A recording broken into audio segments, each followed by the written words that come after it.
player who can command the court with his presence alone. An intimidating force in the middle. Blocked again by Ewing. He blocked twice. Oh, man. He's able to carry his team on his broad shoulders. Patrick Ewing taking charge. From the moment he entered the NBA, Patrick Ewing has been hailed as the franchise. And he's never backed down from the pressure that the role of savior can bring.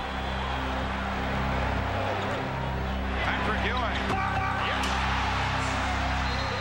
Meeting the challenges head-on, Patrick Ewing has faced his destiny and stood tall.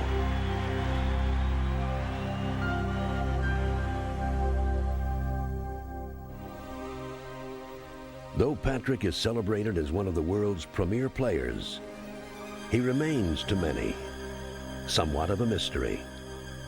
A superstar who is hidden behind his forbidding game face. But beneath his on-court persona lies one of sport's most compelling personal stories. One that can only be made clear when it is told from the beginning. In 1973, first Dorothy and then Carl Ewing left Kingston, Jamaica, and headed for the United States. They settled just outside of Boston in Cambridge, Massachusetts, and on January 11th, 1975, the fifth of their 7 children joined them, young Patrick. You know, you hear about America, you know, think about, you know, come over here, you're gonna make it, you're gonna do this, you know, you dream. But on the other hand, I was also sad because, you know, I love Jamaica, and I was gonna leave my grandmother and some of my sisters behind. Though he came to his new home with high hopes, he faced a difficult adjustment. When you're 6'1" in the 7th grade, coming from a country that has a different dialect and language per se, that type of a transition takes time to become adjusted to. But Patrick didn't have to look any further than his own home for guidance. Patrick's mother wanted her family to come to America and live here, so she worked to make it possible. She worked at the Mass General Hospital day and night. So I think the kids, Patrick being one of them, learned that if you want something, you had to work.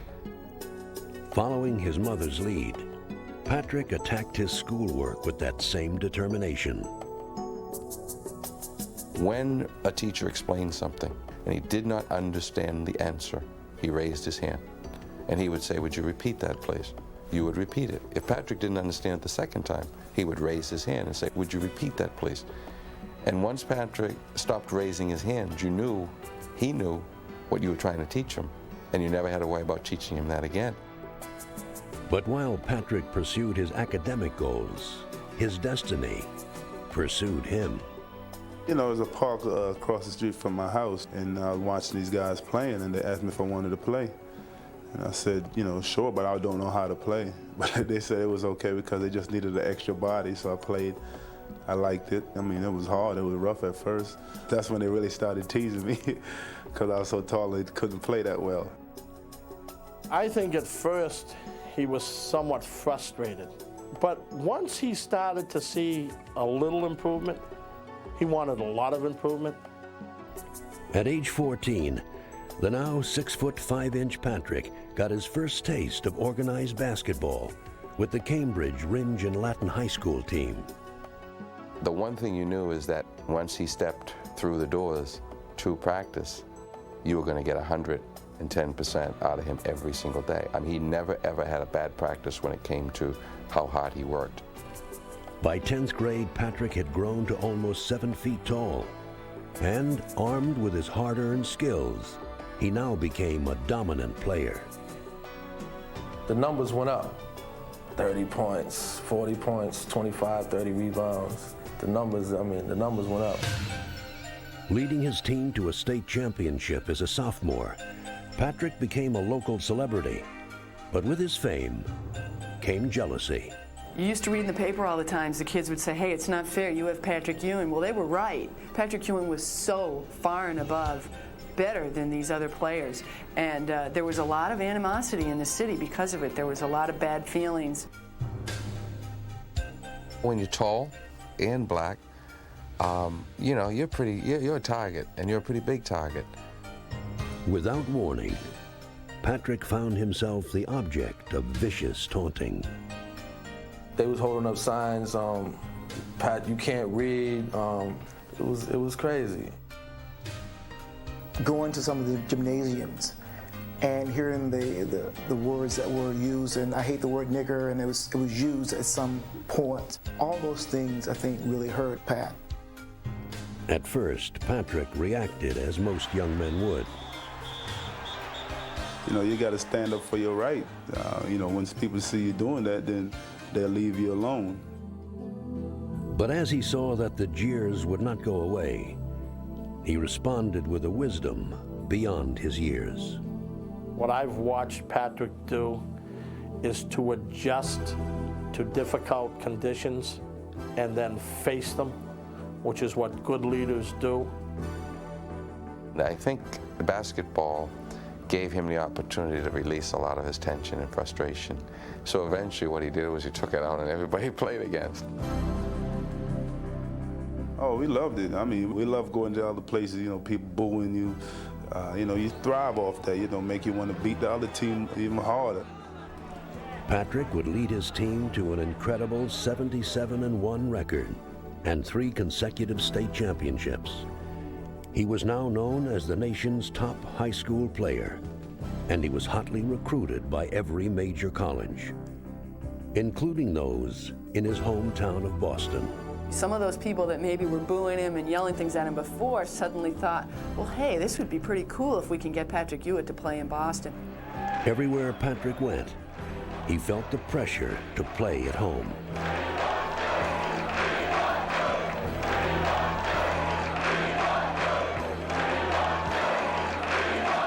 But as usual, Patrick had a firm sense of what he needed to do. You know, I felt that, you know, in order for me to grow as a person, I had to get away from home. After considering all the fact, my decision is to attend Georgetown University.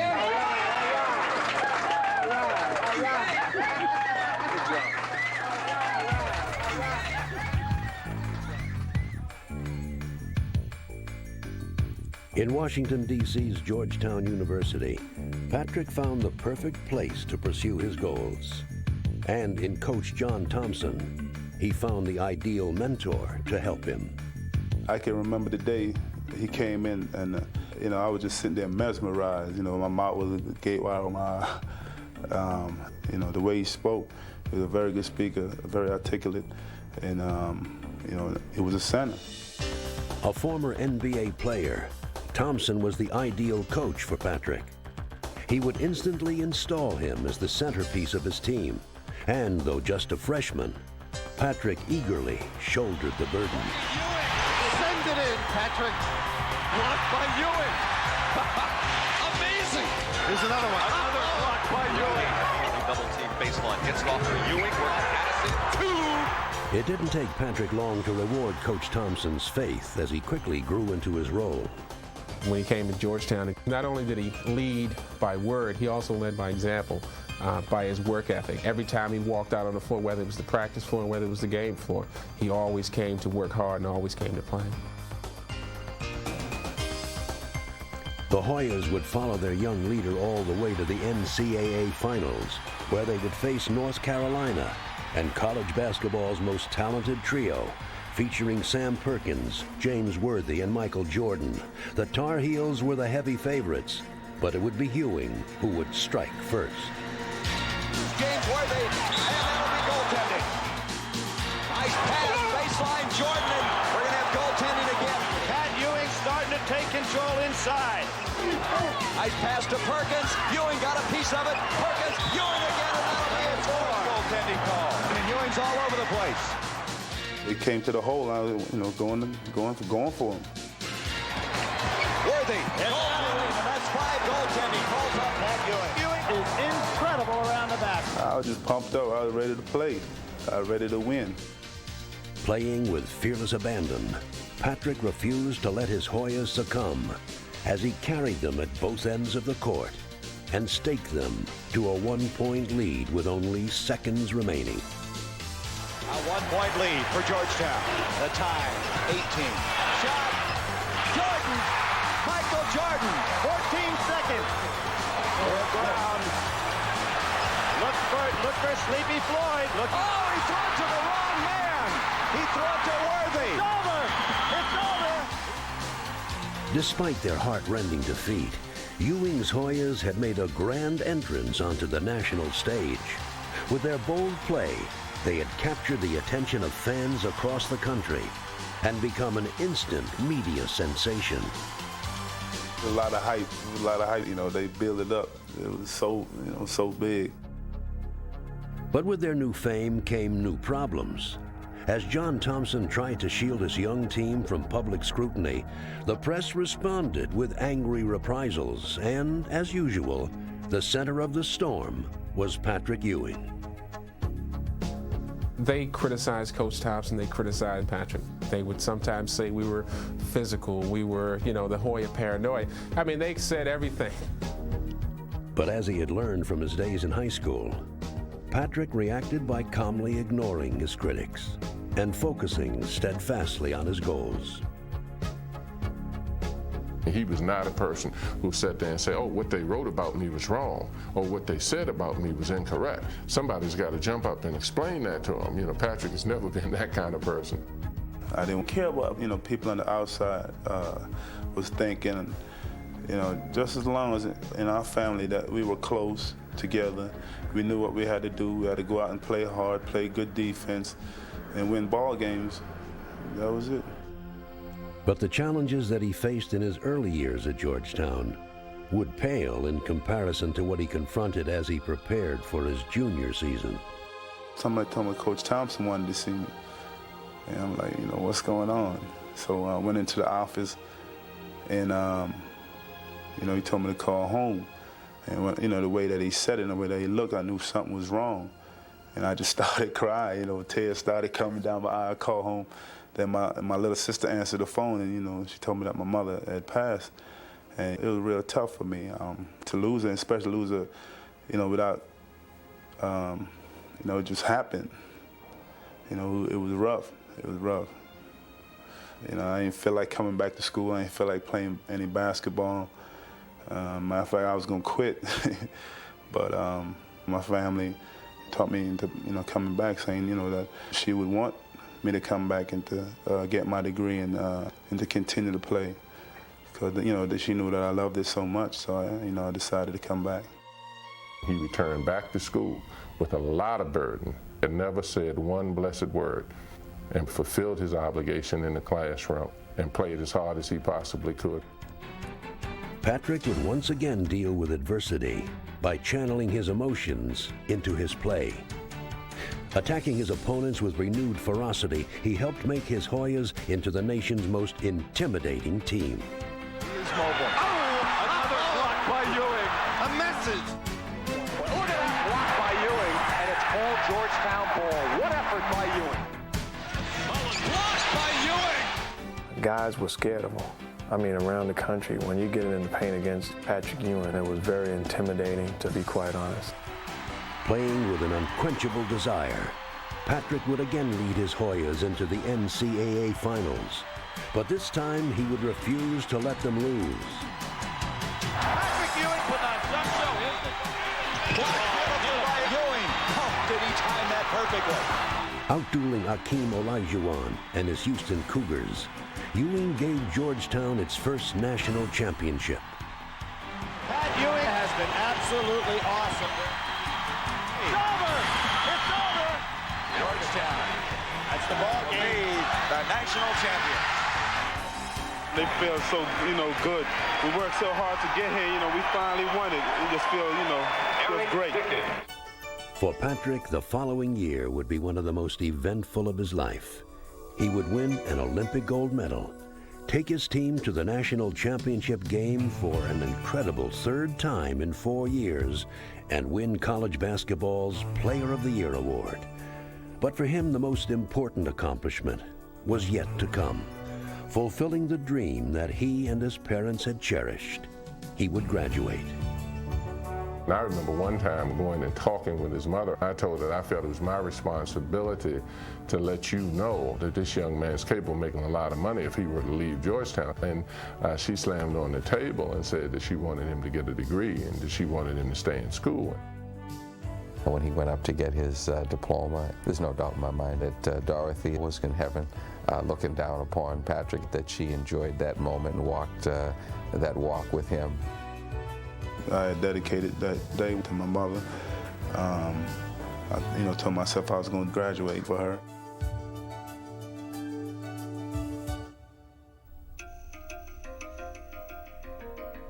Ewing's stellar career had made him college basketball's most celebrated player. Now he would find himself heralded as the NBA's biggest new star. 7 teams had qualified to participate in the draft lottery for his rights, and each dreamed of Patrick as their new savior. The #1 pick in the draft will certainly be Patrick Ewing, the 3-time All-America out of Georgetown.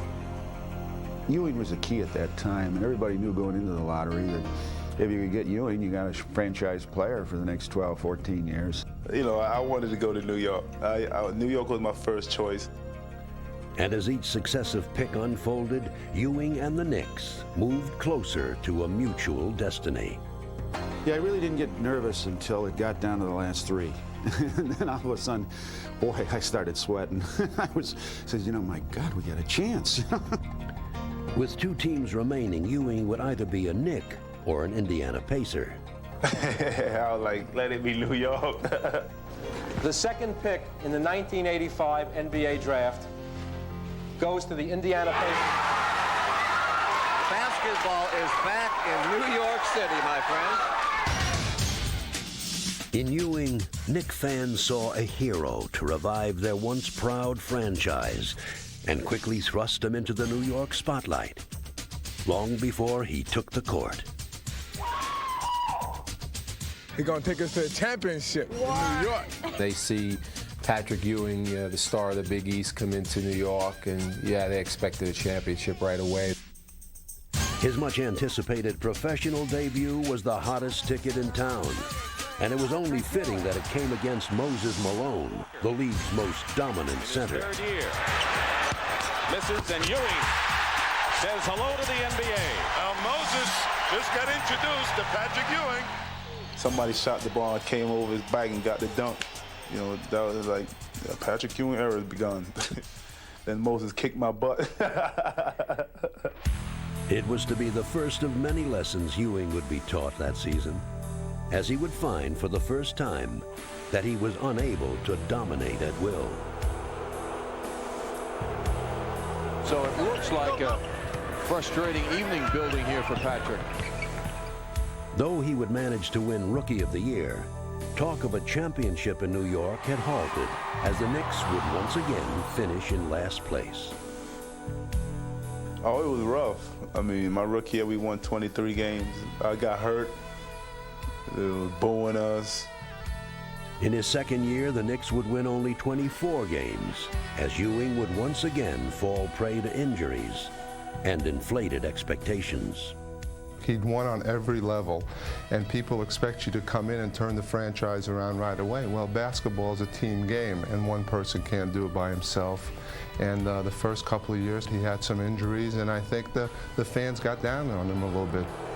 I remember one time we had a Patrick Ewing poster night, and I had been hurt, and I came back for that game, and I had a bad game. I remember people ripping the poster up, throwing it on the floor. It was rough. It was rough. But even at the low point of his 2-year pro career, Ewing's confidence remained unshaken.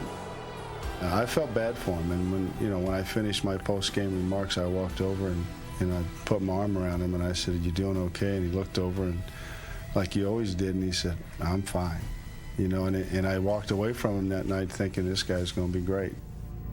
Though Patrick remained hopeful, New York fans bordered on despair. And in the anguish of their fallen expectations, they looked to Ewing for an answer. But instead of responding with colorful quips or dramatic statements, he answered in the way he knew best. with stoic determination.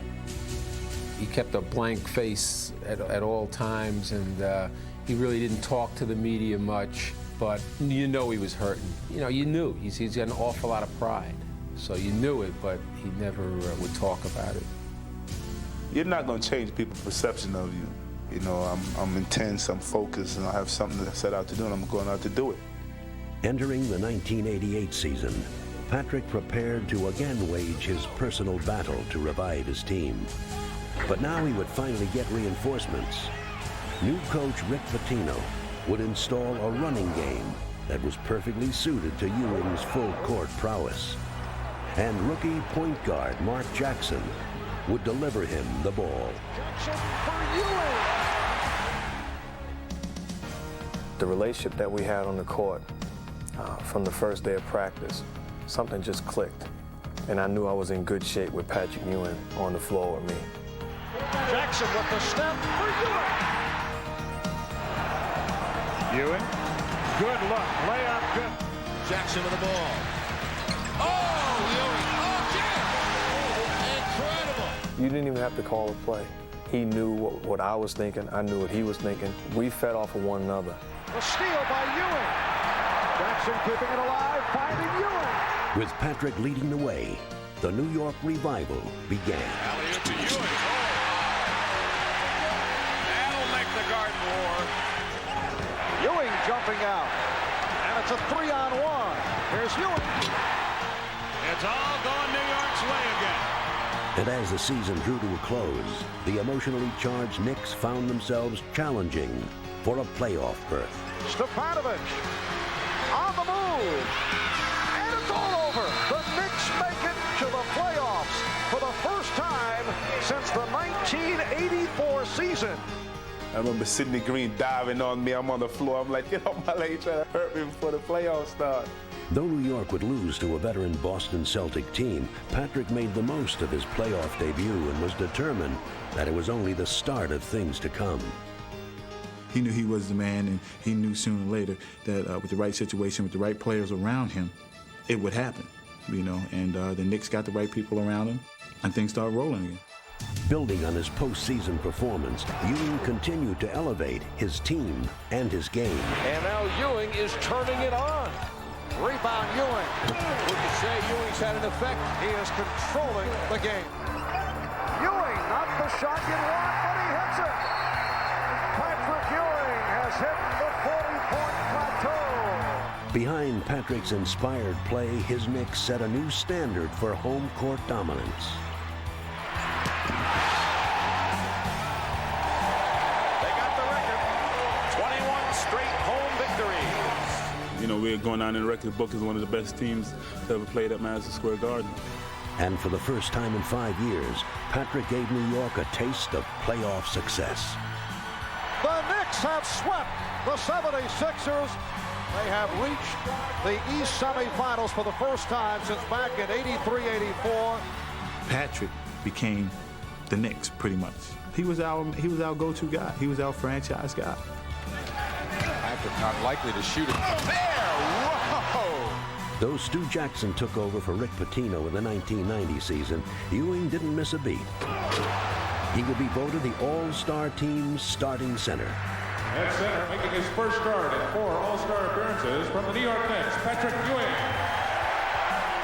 And while Patrick had always been known as a dominant defender, Jackson for Ewing. he would now take his place among the league's top scorers, averaging almost 29 points a game. He's getting the whole package. He's got everything going. And fittingly, Boston Garden would be the scene of one of Patrick's most dominant performances. With the Knicks down 2 games to the Celtics and facing playoff elimination, Ewing led one of the most stirring comebacks in playoff history. Early threw it away. 1 second. Ewing.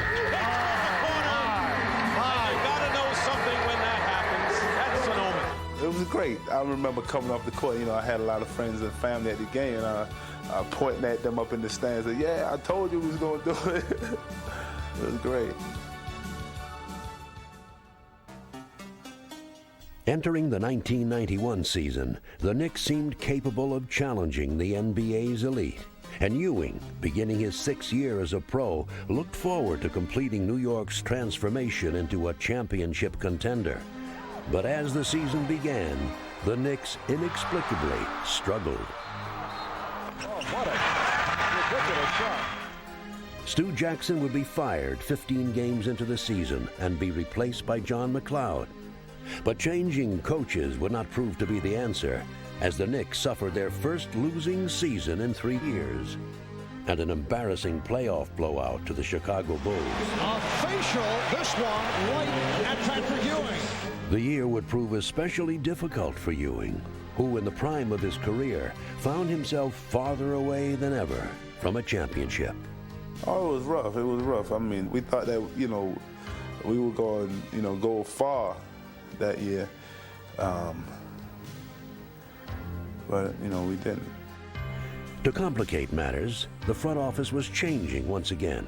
This time, the Knicks' revolving door let in Ernie Grunfeld and Dave Checketts, and Ewing wondered whether the team would ever provide him with a stable foundation. Talk that summer was not going to do much with Patrick. We had to show him some action. The New York Knicks are very proud to announce today the appointment of Pat Riley as head coach of the New York Knicks. Having coached the Lakers to 5 championships, Pat Riley brought with him an impressive resume of success. But Ewing remained skeptical. I can recall my first meeting with Patrick in Washington, and he asked me, he said, "Why do you think you're going to make it any different?" He said, "You're just one of 6 coaches they've had here in 5 years, and they've all come in and they've all probably said the same thing that you're about to say to me." I said, "You might be right." I said, "The only thing that I have that I can bring is credibility." Remaking the team in Patrick's image, the Knicks added players who matched his fiery intensity. We really felt like if we built around him, we can get to where we want to go, and that's to win a championship. We brought some players around him, and we really made Patrick the focus of our ball club. He had it knocked away. Nice play by McDaniel. Ewing from scores. Across the middle. The mailman. Flash swatted out of bounds by Patrick Ewing. There's Patrick again. Mason helping out. Jackson with the steal. In on Dumars. Drop for Ewing.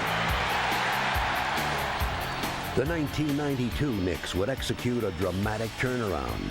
Displaying their new intensity, they would win 51 games and enter the postseason with renewed confidence. Their first playoff test would come against the Detroit Pistons, once the league's most feared defenders, but now Ewing would dominate, leading New York to an emotional 5-game victory. The celebration has begun here at Madison Square Garden. Having dispatched Detroit, the Knicks took aim at dethroning the defending champion Bulls. Only 1 year ago, Chicago had humiliated New York in a 3-game sweep. But now, as Game 1 began, Ewing was determined that this year would be different. Here's Pippen with the snap. Rejected by Ewing. McDaniel fires. And Ewing with the rebound put it in. Patrick Ewing is playing big, way above the rim tonight. He is possessed right now to go get every rebound. Almost single-handedly claiming Game 1 for New York, Ewing served Chicago notice that they were in for the fight of their lives. But we just have to go out and get the job done. And the way we're playing right now, if we continue to play this way, we can't be beat. They don't have anyone who can stop Patrick Ewing, and that's the key. But an aroused Bull team would storm back to take a 3-2 lead and emphatically seize control of the series. He's going to race against Anthony. They're yes! What a play by BJ! And the Bulls are 1 win away from defeating the New York Knicks. Heading home to New York for Game 6, the Knicks teetered on the brink of playoff elimination. The Knicks trying to stay alive. The Knicks want to take this back to Chicago Sunday, and the Bulls want it to stop here and now. With the season's defining moment before him, Patrick issued the boldest of declarations to his teammates. I can remember Patrick saying, "We're going to do it. I'm going to do whatever it takes for us to do it." And I knew that every time he ever said that, he didn't let anybody down. And as the contest began, Patrick would try valiantly to keep his promise. Pippen with the spin, rejected. Playing with unrelenting determination, Ewing dominated inside and gave the Knicks an 8-point halftime lead. Jackson gives it up. Ewing! Oh, what a play! But late in the third quarter, with Chicago mounting a rally, disaster struck. Ewing from way out. Knicks not getting good shots now. Ewing is hurt. Ewing is down. And Pippen has tied the game at 61. Ewing slow to get up. Left ankle. Patrick was hurt. He went down. It obviously was a bad sprain. Now Patrick Ewing stumbling his way to the bench. With Ewing sidelined, the Knicks' prospects of sending the series back to Chicago seemed to vanish. But with the season slipping away before his eyes, Patrick would not sit idly by and watch. I remember him walking from the bench to the score clock, and I'm turning around looking at him coming back in. As soon as he started walking on the court, I started screaming at him and telling him that they can't stop you. They can't stop you.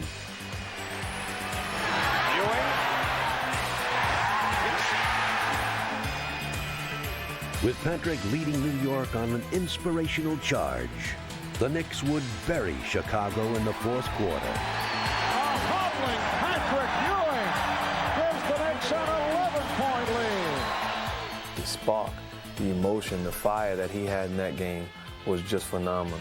And to know that this guy was hurting, that he was coming out and doing whatever it took to win, it only sparked us. It only lit a fire inside of us. We'll never forget. We are seeing a Willis Reed type performance by Patrick Ewing. Yes, this has reached heroic proportion. That's what I remember about the game is the total effort and heart that he showed in that particular game, in a game that we needed. Limping around and showing his guts and his courage as to what he really is all about. For New York, Ewing's heroics would prove to be the final punctuation to their turnaround season. But for Patrick, the year was far from over.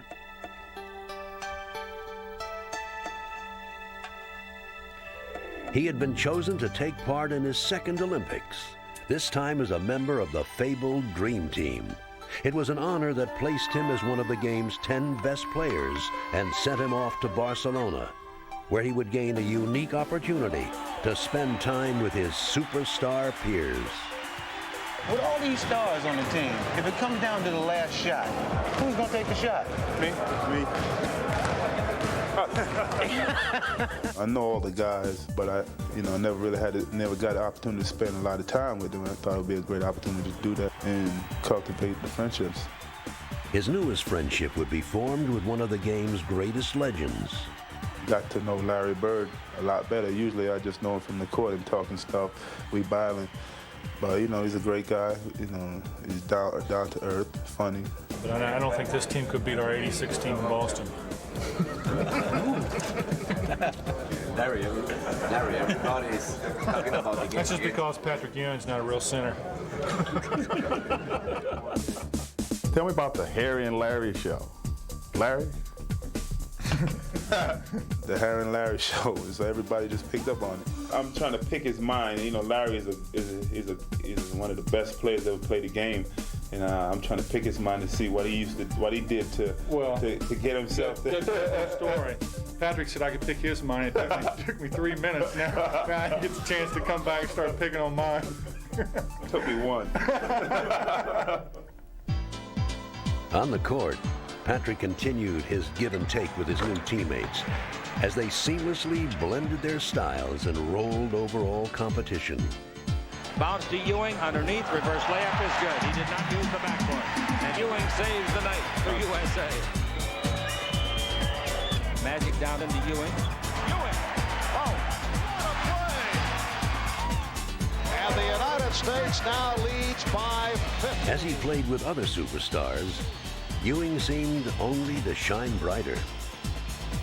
Normally, you're the best player on your team, but when you can play with other great players and see what happens. You just get better and better. Nice play. Ewing, he's doing it all. The way that Patrick would better his game was not physically, but rather psychologically. He would find a new method of leadership. And going into the 1993 season, he was prepared to practice it. My first couple of years in the league, I wouldn't say too much. I would just play hard, practice hard, work hard, lead by example. But I'm older, mature, and so if I see something that needs to be said, I'm gonna say it. I'm gonna, tell them, chew them out, do whatever I have to do to win the championship. I didn't think he was a leader. I really didn't. I just thought he came and did his job and said, "See you later." And when I came here and saw that intensity, the fire, he's a leader. Patrick Ewing.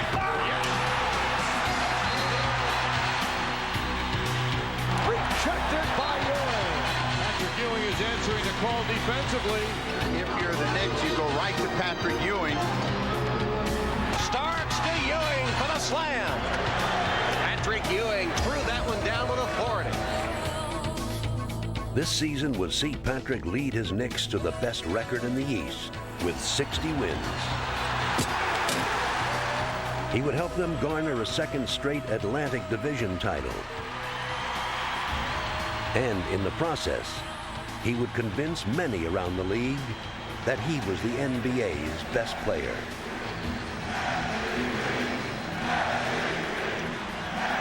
Wearing his heart on his sleeve, Patrick shared his emotions with his fans more than ever before and seemed to enjoy it. He's a lot more open and more vulnerable, and I think the fans sense it. Even his activities off the court reflected his new openness. Y'all gonna have a great year in school? Yeah. Education is very important, right? Can I get a yes? Yeah. All right. Besides giving back to his community, Patrick welcomed the national spotlight as never before. You wanna go one-on-one? Be cool. Stay in school. How'd you beat me? It's all in touch, Dad. You like my hat? What you want is what you get at McDonald's today. But despite his outward transformation, his focus was unchanged. And as the Knicks began their much-anticipated postseason quest, it quickly became clear that his competitive flame burned more brightly than ever. Ewing hits it. He's been dying for the ball. He finally got it. In the playoffs' first round, he led his team into battle against the Indiana Pacers with fierce play and fierce words.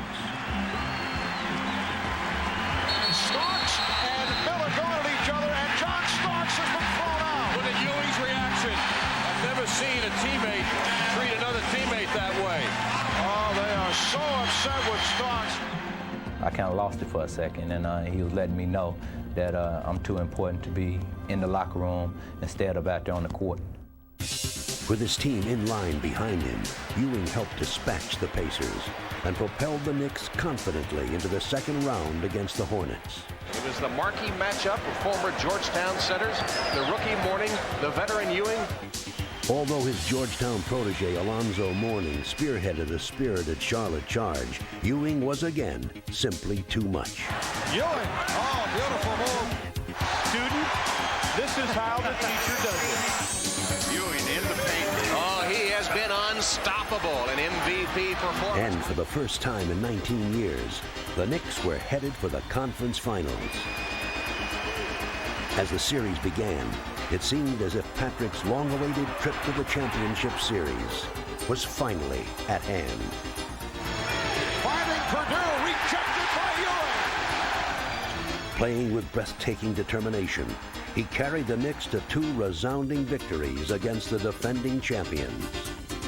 And the Knicks are going to win it, and they take a 2-game non-league over the Chicago Bulls in the NBA Eastern Conference Final. But it would not be enough. The Bulls on a roll. And despite all of Patrick's heroics, the Knicks would eventually succumb in 6 games. Chicago going on to the NBA Finals. I'm very disappointed right now. I thought that this was my year to win a championship. We had it right in the palm of our hands, but we let it slip away. But while Patrick's dreams of a championship remained unfulfilled, his spirit remained strong, and his outlook remained philosophical. No matter what you do, you strive for certain things to get to be the president of the company or whatever. And my profession is to win the championship. That's the thing at the top. I want that ring. But in striving for his goals, he has carved out his own special place in history. I've had an opportunity to coach Kareem and Magic, and I was around and played with Jerry West and Wilt Chamberlain. But I have never been around a guy who works as hard as Patrick. And though he remains intent on achieving his dreams, the success of his personal journey cannot be measured in victories alone. He's a guy that is loyal to his friends, to his family, to his team. He's a great basketball player, but an even better person. He is a young man that at every phase of his life worked extremely hard at being a very decent person. I sum up Patrick with one word: respect. It's a sentiment that is echoed by all those Patrick has touched. An athlete of uncommon perseverance, he has never shrunk from the challenges that his life has presented him, and instead has confronted them with quiet dignity and stood even taller.